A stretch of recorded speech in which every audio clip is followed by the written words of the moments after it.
Les vraies voix Sud Radio, le grand débat du jour. C'est cette ambiance de campagne présidentielle qui flottait dans l'air aujourd'hui avec un embouteillage de meetings. Marine Le Pen voulait une démonstration de force. Le pari n'est qu'en partie réussi. La place Vauban n'était pas pleine cet après-midi. 5000 personnes de sources policières. Ce n'est pas une décision de justice, c'est une décision politique. L'extrême droite est un parti dangereux pour la démocratie, dangereux pour l'état de droit. C'est un parti violent qui menace, y compris les juges quand les décisions prises par la justice ne leur conviennent pas. C'est le parti qui demande de la fermeté pour tous, sauf pour lui. Alors je le dis, tu voles, tu payes, surtout quand on est un responsable politique. Donc pas de débordement comme redouté, mais pas non plus de foule des grands jours, comme espéré par les partis hier. Les dimanches politiques n'ont pas fait le plein, loin de là. Quelques milliers de militants seulement. Alors parlons vrai. Est-ce que les faibles mobilisations hier ne sont pas une alerte sur l'abstention pour les scrutins à venir? Et à cette question, RN, LFI, LVEPR, les partis politiques ont-ils perdu leur capacité de mobilisation? Vous dites ouais, 84%, vous voulez réagir.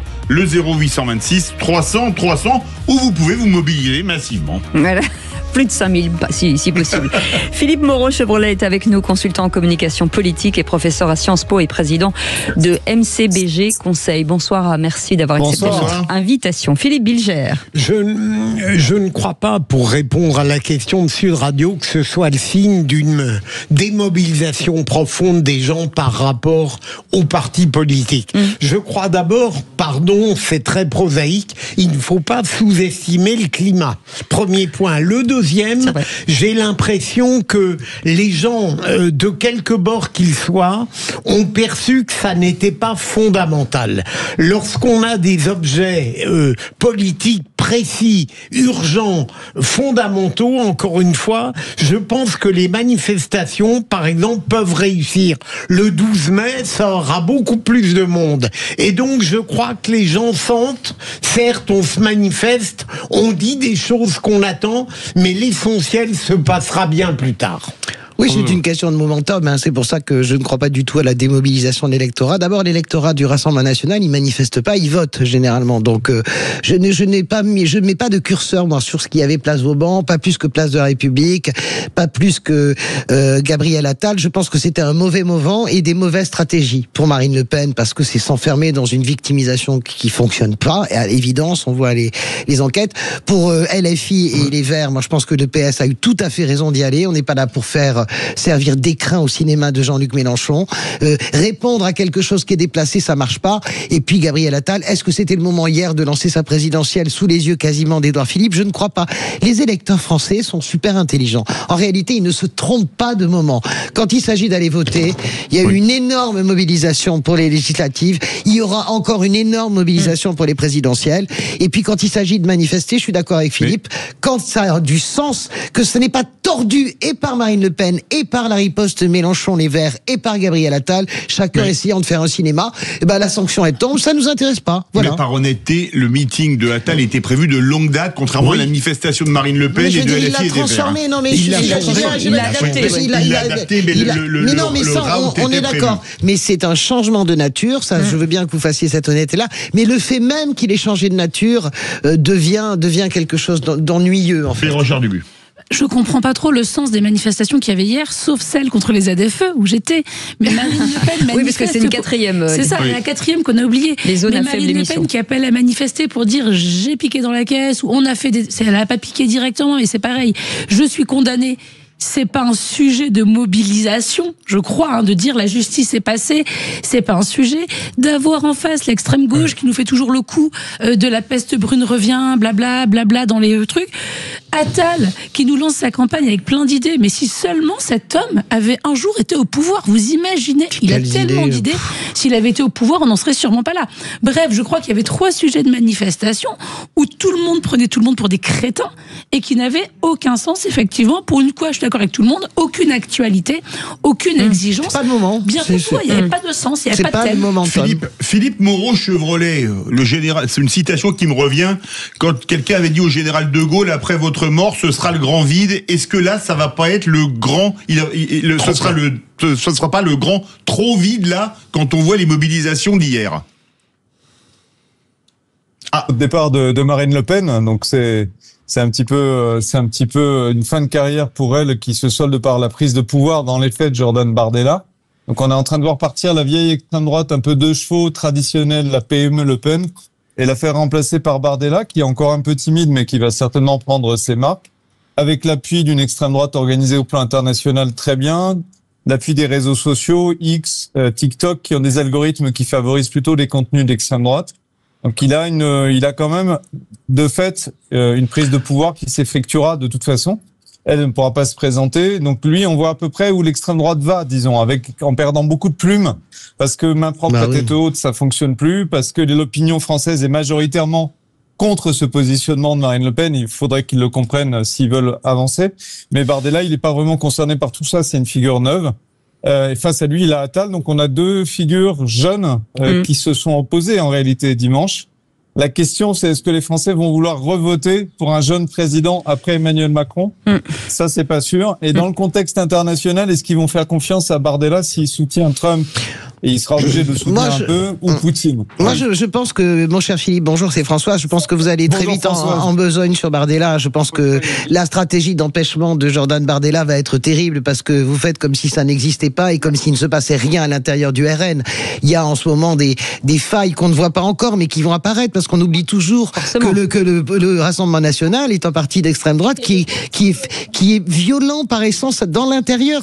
Le chef s'est fait pour cheffer. Je ne sais pas si vous vous souvenez évidemment de toute la longue histoire avec les poupouches de Le Pen. On est reparti là-dedans. Ce qui est terrible pour Marine Le Pen, c'est que pour elle, mais c'est elle-même qui fait ce choix, elle se ramène 20 ans en arrière avec le même langage que son père, les oripeaux qu'elle a mis 20 ans à gommer. Mais surtout, vous avez des clans qui ne veulent absolument pas que Jordan Bardella accède au pouvoir parce qu'ils considèrent qu'il n'en est pas capable. Et vous avez Marion Maréchal qui va arriver, qui va sauter à la gorge de Jordan Bardella. Je vous fais le pitch. Et Sarah Knafo. Donc, vous faites comme si c'était une balade de santé, une forme de substitution. Ça n'est pas le cas.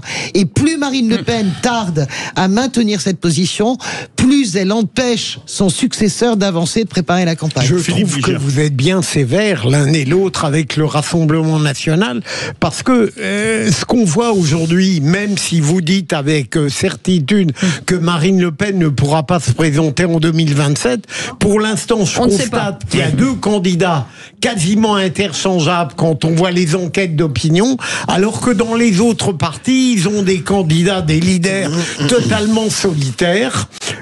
Et donc, ça n'est pas du tout évident que le Rassemblement National soit handicapé, que ce soit avec elle ou par Jordan Bardella. Et s'il se retrouve face à Gabriel Attal, je ne crois pas. Mais pourquoi voulez-vous? Non, mais honnêtement, pardon, Philippe, je vais assez vite.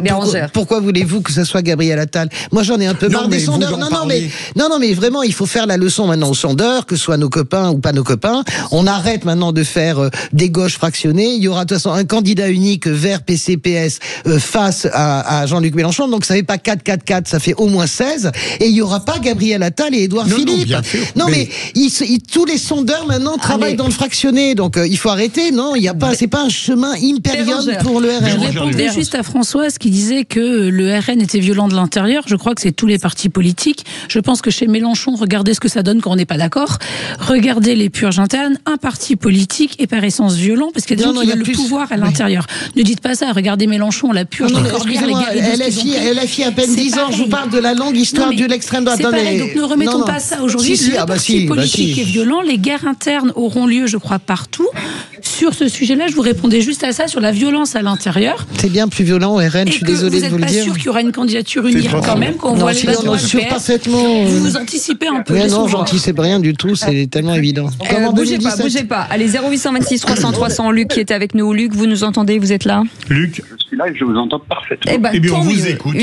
Votre avis? Nous vous entendons fort et clair. Il y a des fois, j'aimerais mieux être sourd. Allez-y. On vous écoute, Luc. Je trouve votre analyste politique ainsi que Françoise Degois bien téméraires dans leurs analyses. Et surtout emplis de certitude. Juste, Luc, vous avez participé à la manifestation hier, place Vauban? Absolument. Okay. J'adhère totalement à ce que vient de dire Philippe Bilder. Alors déjà, sur la mobilisation. Moi, vous parliez effectivement du rassemblement de Marine Le Pen. il y avait effectivement peut-être 7 000, 8 000 personnes, mais je crois que c'était pas l'essentiel. L'essentiel, c'était de montrer un parti uni, un parti où tout le monde, je dirais, suivait le chef, comme Françoise de Gois n'aime pas qu'on dise. Non, pas du tout, c'est la réalité. Non, mais vous trouvez ça violent, qu'il y ait un chef. C'est pas ça du tout que j'ai dit. Hein. Je parlais pas du tout du chef, de l'idée du chef. Hein. Bon. Et je pense aussi, si vous voulez, que ce meeting impromptu, je vois autour de moi, a aussi eu une conséquence, c'est qu'il a été énormément suivi sur les chaînes d'information, comme tous les autres meetings d'ailleurs. Et je pense que Marine Le Pen voulait, effectivement, elle voulait faire une démonstration de force, mais bon, c'était une bonne jauge. Quant aux deux autres LFI, j'en parle même pas, mais le meeting de M. Attal, on a vu une chose quand même assez incroyable, c'est qu'au début de la matinée, ils étaient tous unis, Monsieur, Édouard Philippe, et Madame Borne et tout, et finalement, M. Attal s'est retrouvé tout seul. C'est vrai. À se lancer dans un panégyrique ridicule, en brandissant l'interdiction de la baya comme une victoire colossale sur l'entrisme islamique, et je pense qu'il s'est, à mon avis, proprement ridiculisé. Voilà. Restez avec nous, Luc. Philippe Moreau-Chevrolet, la manifestation du Rassemblement national, elle a pris une tournure un petit peu différente, puisque les affaires judiciaires ont fait que ça allait s'accélérer pour eux, donc c'était difficile de ne pas la faire, et c'était un peu ventre mou aussi pour cette raison. Oui, c'était compliqué d'abord parce que ça va contre les convictions du RN, les convictions profondes du RN. C'est que quand on tape dans la caisse, on dégage. Et Marine Le Pen, elle était tout à fait pour l'interdiction à vie des élus qui avaient été condamnés pour ce type de délit. Donc, c'est prendre son électorat à contre-pied, ce qui fonctionne rarement. Ensuite, je pense que les gens se sont pas bousculés pour soutenir Marine Le Pen pour une raison simple. C'est qu'aujourd'hui, l'extrême droite, ça vient d'être dit, mais a changé et elle s'incarne presque autant, comme Philippe Bilger l'a dit, dans Jordan Bardella, qui en plus incarne une modernité portée par une vague internationale. Donc pour moi, il y a aussi le fait qu'elle a peut-être fait son temps. Je dis pas que le RN a perdu, en revanche. Là-dessus, on s'est peut-être pas compris. Moi, je pense qu'il peut tout à fait gagner en 2027 avec Bardella, pour toutes les raisons qu'on a évoquées. Mais vous pensez pas, comme dit Françoise, que entre accepter Bardella à la tête du parti et elle à la présidence, mais si elle peut pas être à la présidence, elle sera beaucoup moins en phase avec Bardella, parce que de lui, entre guillemets, prendre son siège. En tout cas, son clan. La question est vraie. Non, mais c'est vrai, c'est-à-dire qu'il y aura une bataille probablement interne. Ouais. Il faut quand même comprendre que Bardella a une popularité dans l'opinion que personne d'autre n'a à part Marine Le Pen. Il a l'appui de réseaux sociaux qui sont extraordinairement puissants aujourd'hui. Il a des groupes de presse qui ont lancé son livre. J'hésite à qualifier ça d'autobiographie à 150 000 exemplaires, ce qui est énormissime pour un lancement. Je pense pas qu'il en ait vendu loin de là autant, mais ils en ont distribué beaucoup aux militants, mais quand même, ils l'ont sorti un peu comme un tract. Une jeunesse qui ne votait plus. C'est des moyens, quand même. C'est des moyens, oui. C'est des moyens, quand même, assez importants. Donc, moi, je pense qu'il y a quand même, derrière Jordan Bardella, une force assez puissante. Maintenant, si l'extrême droite se divise et qu'on assiste à un scénario comme il y en a eu des dizaines, où Le Pen finit par gagner contre un énième adversaire, on a vu ça vraiment avec Bruno Maigret, avec Florian Philippot, elle les a tués à chaque fois. Là, ce sera un exploit vraiment historique parce que la configuration est plus du tout la même. Moi, Philippe, je voulais dire juste que sur la présidentielle, on lit pas dans les os de poulet. Vous savez très bien que Jordan Bardella et Marine Le Pen le reconnaissaient en privé, en tout petit comité. Jordan Bardella, dès que ça monte en altitude, s'est effondré dans les législatives, dans une campagne de législatives. Il y a un problème de densité. Il peut très bien avoir TikTok et avoir vendu avec Fayard et le groupe Bolloré 150 000 exemplaires. Ça s'appelle le village Potemkin. Vous savez bien qu'en situation, c'est exactement ce qui s'est passé. En l'espace de 15 jours, il a montré tout à fait sa limite sur la campagne législative. C'est pas parce qu'il y a eu une non sacrée contre lui. Il n'était pas bon. Et d'ailleurs, Marine Le Pen est intervenue à plusieurs reprises pour le redresser. Donc, elle le sait parfaitement. Vous savez parfaitement ce qu'est la centrifugeuse qui est une présidentielle. Je pense que la substitution est impossible entre Marine Le Pen et Jordan Bardella. Impossible. Si elle ne peut pas être candidate. Vous comprenez ce que je veux dire? Dans quel sens? Ça ne peut pas faire les deux. Il n'y a pas de valeur égale entre Bardella et Marine Le Pen. Je crois absolument le contraire, dans la mesure où je reviens à ces enquêtes d'opinion qui mettent sur le même plan Jordan Bardella et Marine Le Pen, et je crois que bizarrement, c'est le Rassemblement national qui est souhaité bien plus que ces incarnations, parce que les gens veulent vraiment changer. Ils en ont assez, à tort ou à raison, peu importe de qui pouvoir. C'est une enquête, hein, c'est deux baromètres. Mais non, mais écoutez, soyons sérieux. Au moins interactive et là, non mais sérieux. Au bout d'une semaine, on est à 2 ans d'après. Je dirais juste que moi, j'ai été candidate législative à mon petit niveau, indépendante, et que j'avais des gens en face de moi à qui je trouvais tract, qui me disaient nous, on vote pour le Rassemblement national. Et ils me parlaient aussi bien de Marine Le Pen que de Jordan Bardella. Les gens n'avaient pas honte de le dire. Il y a quelque chose qui a vraiment changé quand même, effectivement, dans l'électorat. Et je suis d'une génération 81 j'ai fait des concerts contre le FN, j'ai milité, j'ai fait tout ça. Aujourd'hui, je pense que je suis très gênée parce qu'on ne peut pas stigmatiser autant de gens qui ont envie d'autant de choses différentes. Donc, je suis toujours très mesurée envers les électeurs, peut-être, et j'évite de les juger avec mépris, comme on fait un petit peu là, voilà, comme s'ils étaient bêtes et idiots. Personne ne les juge avec mépris, mais qu'est-ce que c'est ce cinéma? Non, je crois pas, moi, qu'on les juge avec mépris. Personne juge les électeurs avec mépris. Je parle de faits politiques. Moi, je veux bien qu'on fasse les choses au doigt mouillé. La réalité, c'est politique, c'est que Bardella est en tête des sondages d'opinion. Mais les gens s'en foutent des sondages d'opinion. Non, mais dans la réalité, les législatives, il les a perdus. Mais vous faites des supputations comme nous. Mais non, je fais pas de supputations. Je regarde les faits passés. Jordan Bardella, on l'a vu. Tout le monde, Françoise. Mais voilà, donc Jordan Bardella, on l'a vu en campagne nationale. En campagne nationale, il s'effondre. Mais vous pensez qu'il va se passer quoi? Vous pensez qu'on a obligé les électeurs avec un fusil à faire le Front républicain? C'est ça le sujet. Donc voilà, est-ce qu'il est capable de... Merci beaucoup, merci Philippe Moreau-Chevrolet, consultant en communication politique et professeur à Sciences Po et président de MCBG Conseil. Et dans les conditions dans lesquelles il était, c'était pas facile, bien entendu. Il est dans la rue. Merci. Puisqu'il était dans la rue.